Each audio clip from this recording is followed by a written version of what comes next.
Okay, my dear students,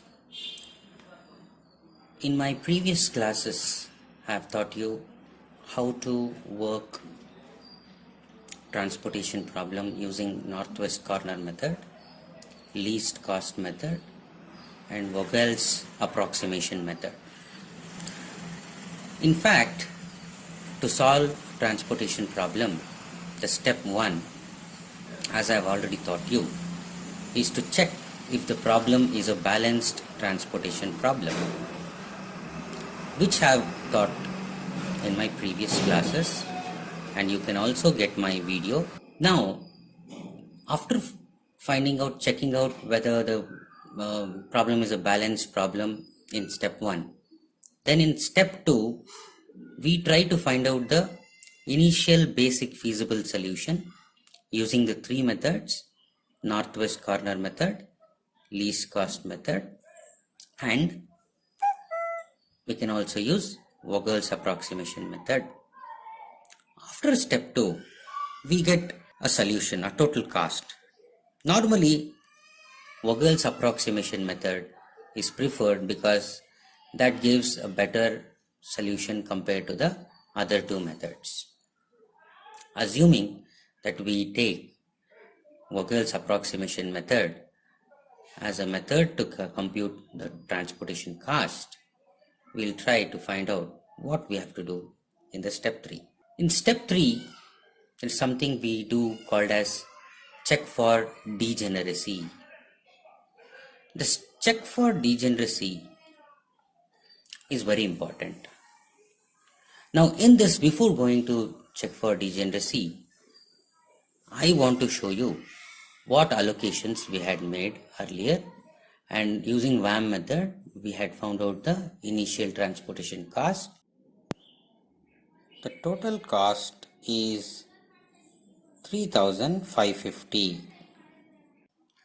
Now the question is, we want to find out whether is this a better quality, or is there any other way of allocating the resources to any other cell, or is it quality wise correct?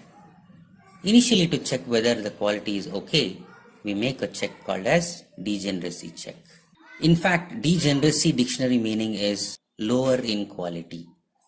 So the solution what we find out must not be in lower in quality, that is non-degeneracy. Non-degeneracy will be high in quality. Degeneracy will be low in quality. So hence, any businessman wants his products or to be shipped from a source to a destination in a better way. So the quality wise, it has to be better. So that is the reason in step 3, we would go for a check on degeneracy. Now the question is how to check a degeneracy. The formula is n equals m plus n minus 1, where n equals number of allocations made in the cell. This is number of allocations. How many allocations? 1, 2, 3, 4, 5 and 6. So total number of allocation is 6. Now m is number of rows. This is 1, 2 and 3. So number of rows is 3. Then n is number of columns. That is 1, 2, 3 and 4. So this is 4. So 3 plus 4 is 7 as per the formula, minus 1. So 7 minus 1 is 6. 6 equals 6. That means to say this problem has qualified to be a non-degeneracy problem. That means to say quality wise, the allocations made by us is okay. Now we will see, after the degeneracy check, we have to go to the next part, that is optimality test, because the solution found out in initial basic feasible solution, that is total transportation cost equals 3,400. Can it be optimized? Can we make a better allocations? That is what we are going to check now. In this optimality test, Optimality tests are normally done by three different methods. Number one, linear programming. Number two, modified distribution method. Number three, stepping stone method. Here in this video, I'll be teaching you how optimality test can be done using modified distribution method, or shortly it is called as MODI method. Now, how to start with this method?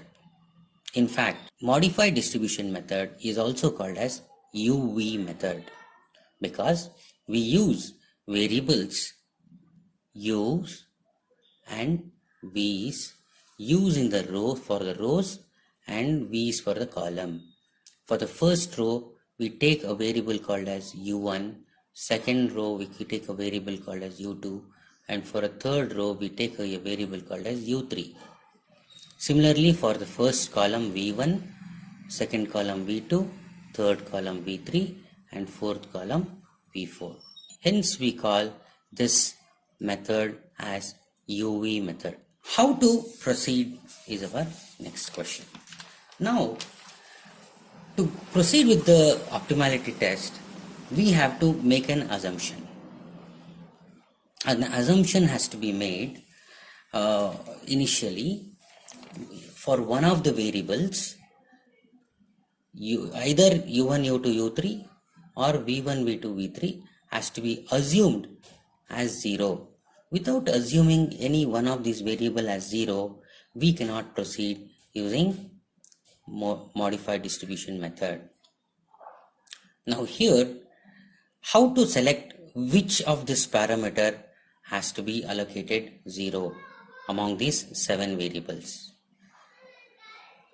The logic is you will have to pick a row or a column which has got maximum number of allocations to allocate a variable as 0.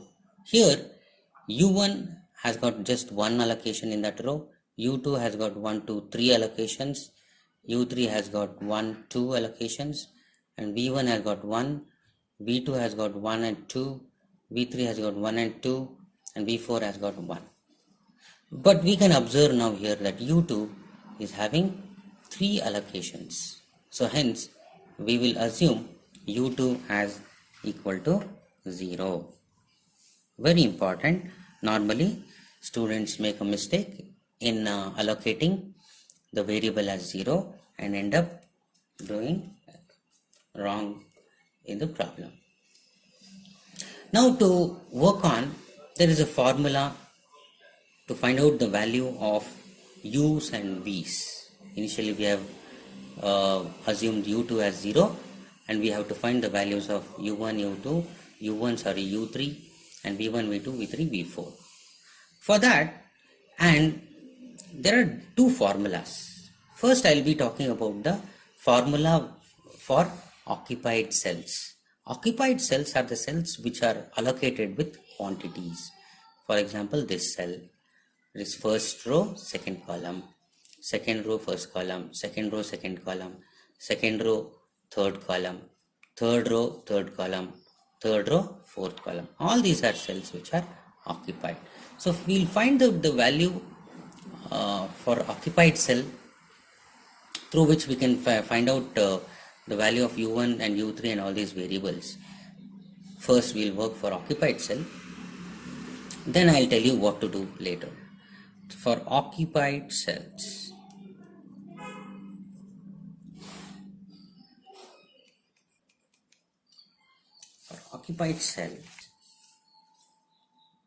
Cij plus Ui plus Vj equal to 0. Now let us start with the first occupied cell. What is it? First occupied cell is this cell, that is the first row and the second column.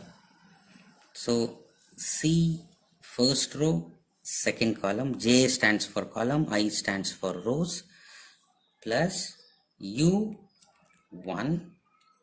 plus V2 equal to 0. Now the first to second column, the cost is 2 rupees per unit. That's 2 plus. In fact, what I am trying to say is, look at here. If you take cell wise like this and if you proceed, you don't know the value of u1 variable, you don't know the value of u2 variable, so you can't proceed. You are locked. So it is always better to start with a cell where you have assumed the variable as 0, u2. You have to pick a cell which is having an assumed value of the variable. Now here u2 is 0, so I can pick any of these three cells initially to start with. If you start with any other cell like this, you will end up stopping the problem. So let us go for these three cells, because I may not know the value of v1 for this cell, v2 for this cell, v3 for this cell, but I know the value of u for these three cells, which is 0. u2 is 0. So I can pick any of these three cells now and not any other cell. So here it will be C second row first column plus u2 plus v1 equal to 0. Now you see the cost is 3 rupees. 3 rupees for this, plus the u2 value is 0, plus the v1 value we don't know. This indirectly we would get v1 equal to minus 3. You know the value of, you have found out the value of v1 as minus 3.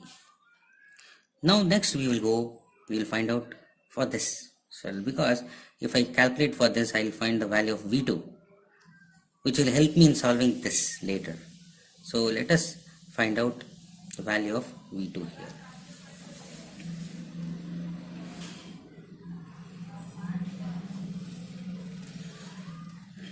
Now for this cell, this occupied cell, the formula would be C second row second column plus u2 plus v2 equal to 0. Then C22 is cost is 7 plus u2 is 0 plus v2 I don't know equal to 0. So the value of v2 would be equal to minus 7. And then the fourth occupied cell, which is this, I'll take it as C second row third column plus u2 plus v3 equal to 0. The cost here is 5 rupees plus u2 is assumed to be 0 plus v3, I don't know the value of v3, which is 0. So here we observe that v3 equal to, this 5 goes on the other side, it becomes minus 5. So the v2 value we had already calculated it as minus 7, and v3 value we had computed it as now we have computed it as minus 5. Now observe, since we know the value of v1, v2, v3, now easily we can continue with this allocation, which we had stopped earlier because we didn't know the value of u1 neither v2. Now this is u1 plus v2 value, see it is minus 7, we had calculated this as minus 7, which is equal to 0, or indirectly u1 would be equal to 7 minus 2, or u1 equal to 5.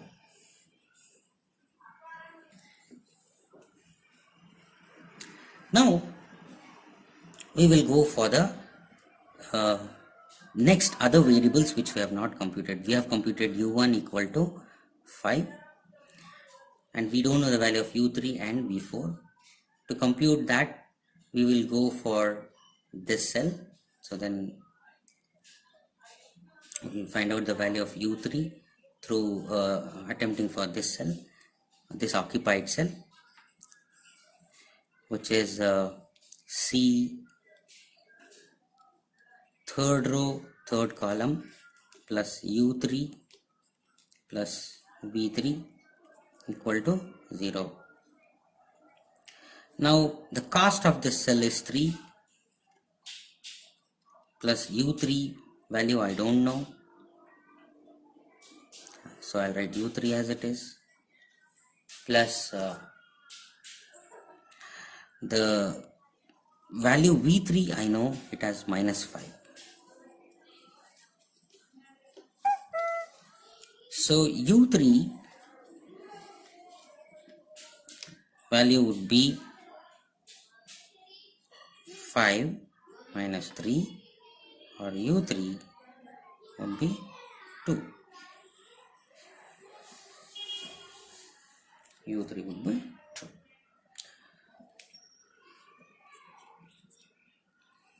Next, the last variable which we are left out is v4, and last occupied cell which is left is that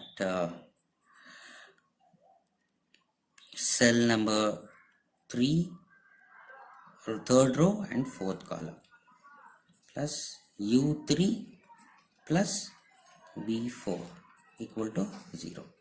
The cost of this cell is 1 plus u3 value is 2 plus v4 value we don't know, to 0, or v4 equal to 1 plus 2 is 3, 3 on the other side of the equal sign will become -3.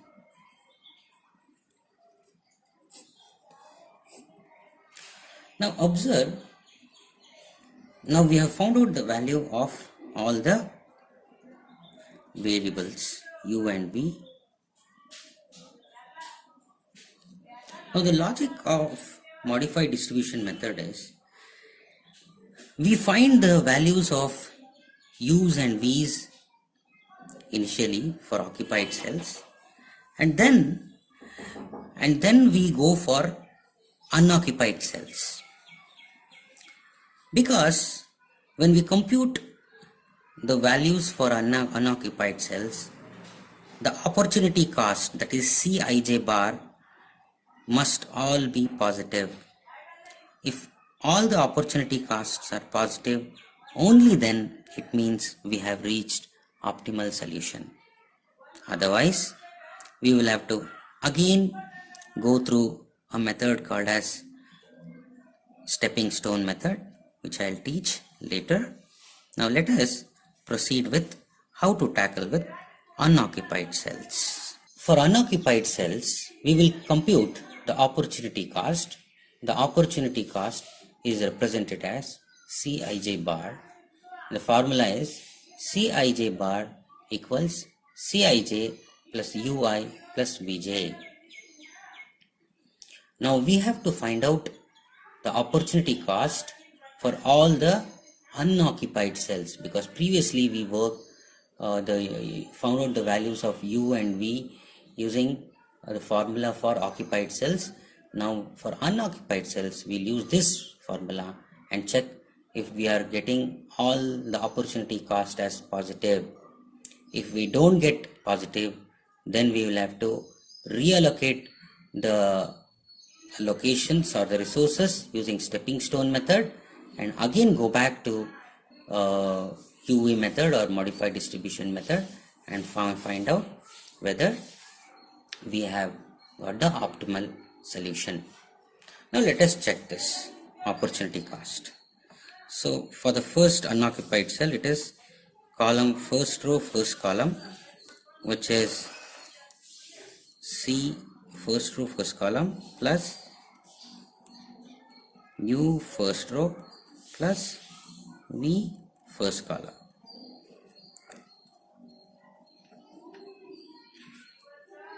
Now here the cost is 4 plus u1 value is 5 plus v1 value is minus 3.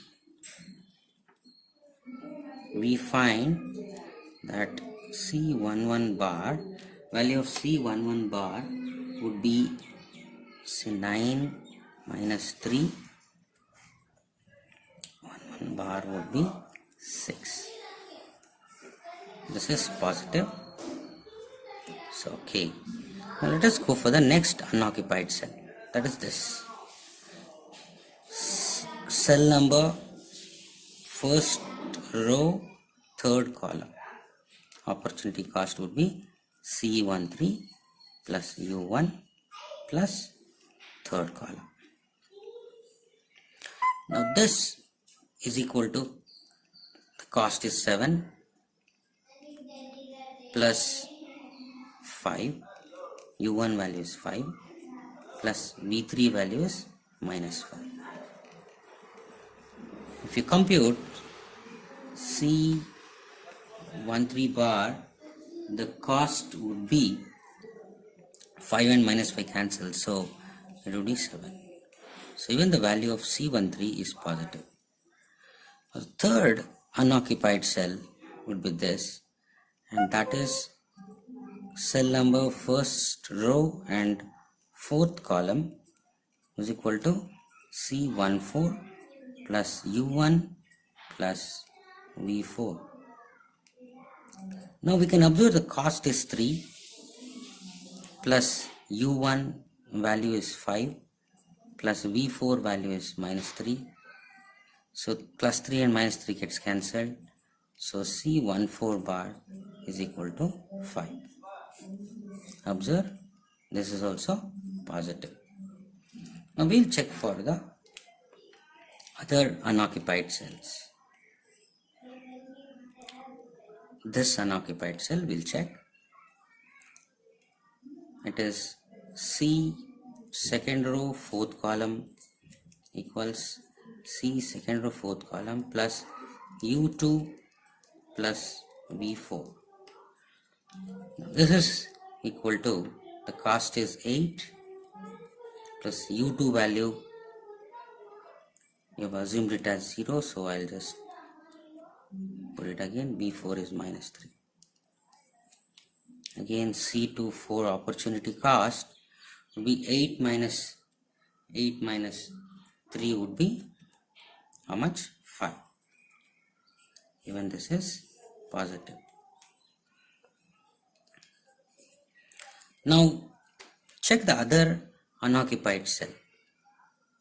This is C third row first column, opportunity cost would be C31 plus U3 plus V1, which is equal to C third row first column of cost is 9 plus U3 would be 2 and V1 would be minus 3 plus minus 3.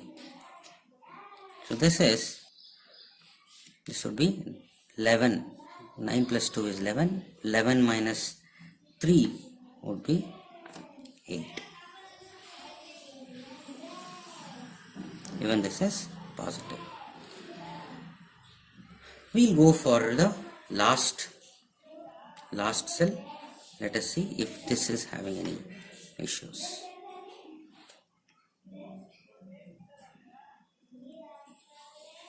C third row second column, opportunity cost is equal to C32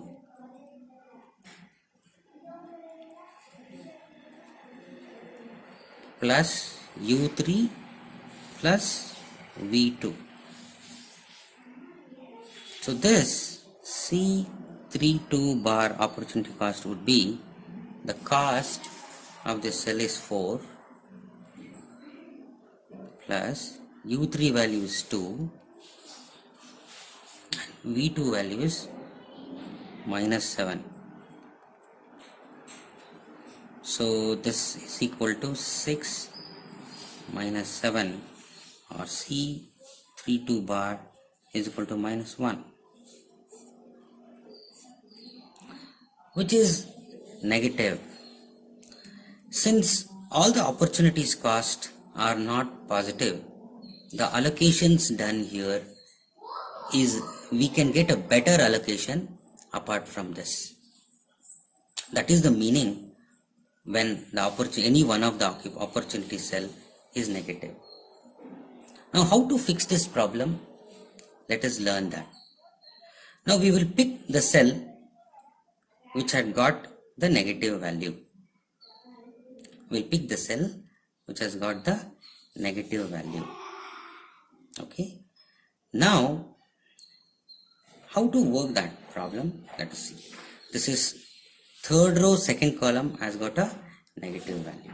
Minus 1 is the value which we have found. To represent that in the cell, we take up how to correct. This is the row and column which we got as negative. That opportunity cost which we got negative was unoccupied cell. It was minus 1. Just put it in a small curve that we got a negative value normally. So from this, how to make the reallocation in such a way that we will not disturb the demand, neither we would like to disturb the supply. The logic is you select the negative of unoccupied cell which you got a negative opportunity cost. You call that some addition, what you will be doing it as theta.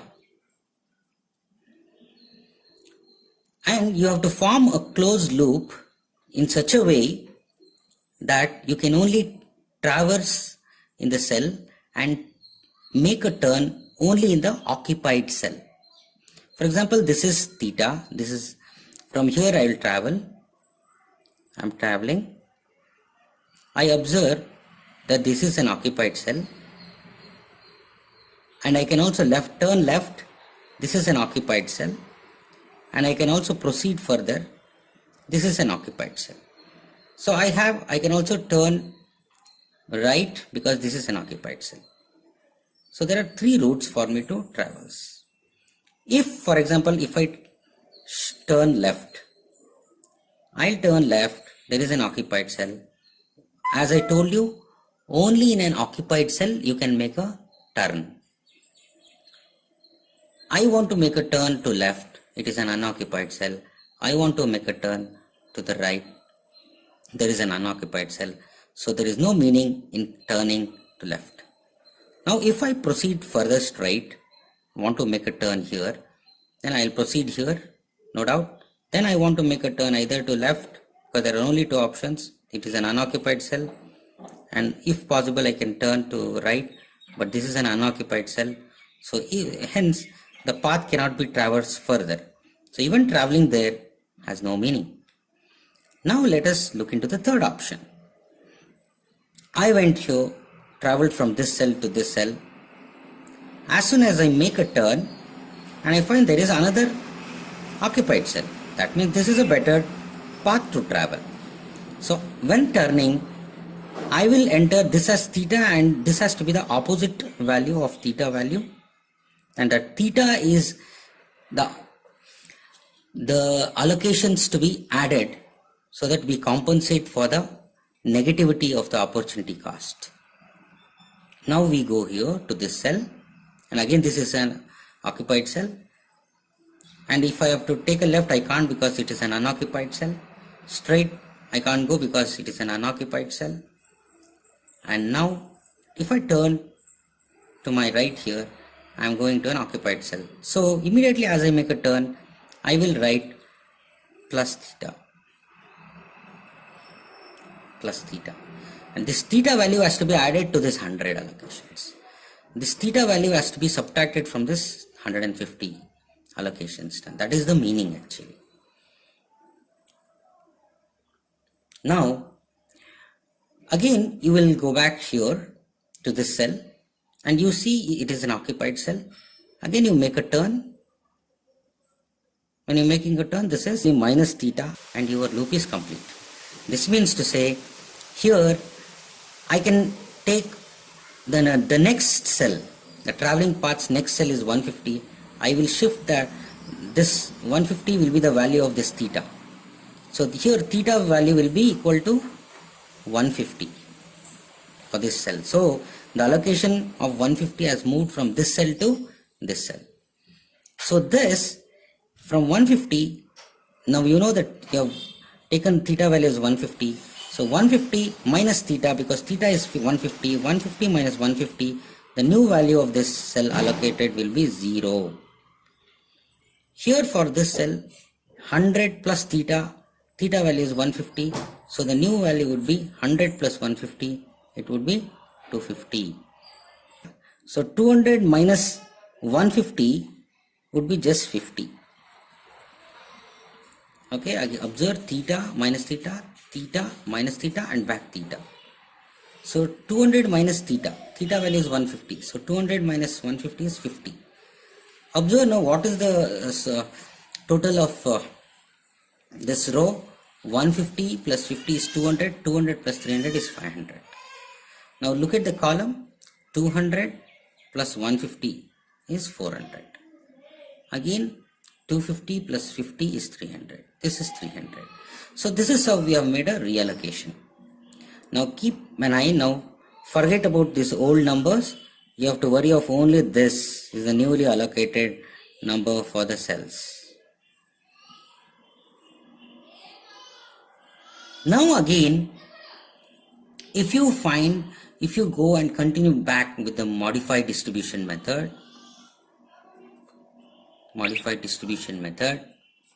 find out the value of u and v. Again,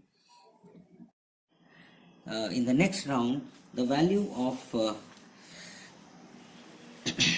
the u and v is as follows.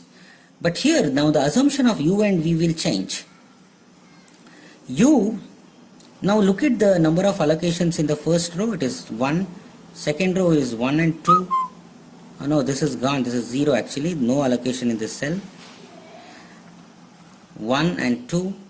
And in U3 we find 1, 2 and 3 allocations. In the first column it is 1 allocation, in second column it is 1 and 2 allocations, and in the third column 1 and 2 allocations, and here it is just 1 allocation.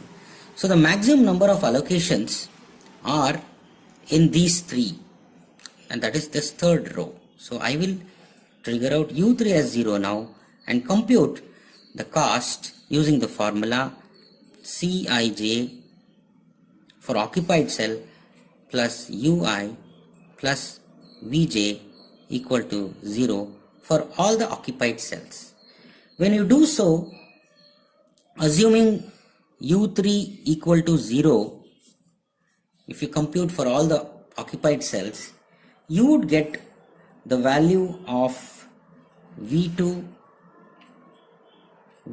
equal to minus 4 and V3 equal to minus 3, V4 equal to minus 1, and then if you compute U2 will be minus 2 and V1 would be minus 1 and U1 would be equal to 2. This is for occupied cells.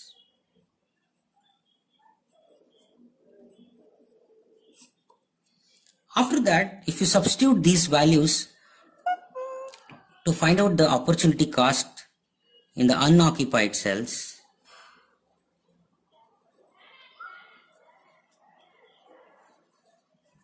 using the formula Cij bar is equal to Cij plus Ui plus Vj, then we would get the values of the unoccupied cells would be C11 bar equal to 5, which is positive now, and then C13 bar, which is equal to 6, which is again positive, and C14 bar, which is equal to 4, which is positive again. Then C second row, second column, which is this cell, which is in vacant now, unoccupied. So it would be, the value would be 3,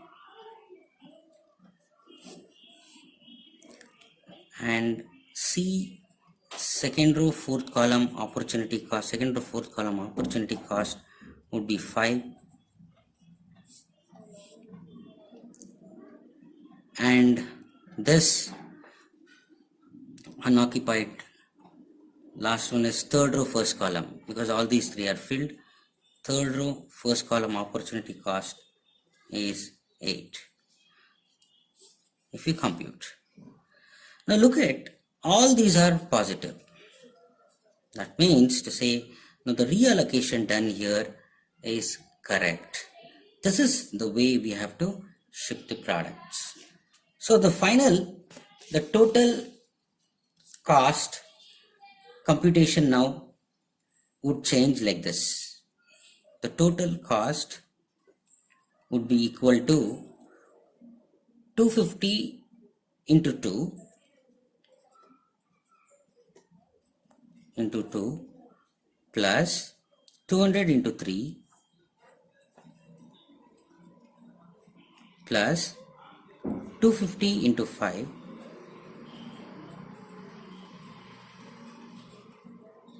plus 150 into 4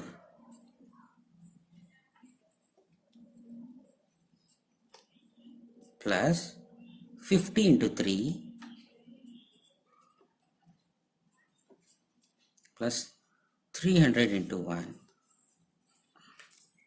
The cost would be same as computed earlier, 3400, but the way we have allocated, well, is a better way of allocation from different sources to different destinations. So finally, we have found that our solution of 3400 is optimal, and the locations, now number of allocations done to the respective cell is also the best possible way of allocating from different source to different destinations, keeping supply and demand values intact. This is how we solve an optimal solution for transportation problem.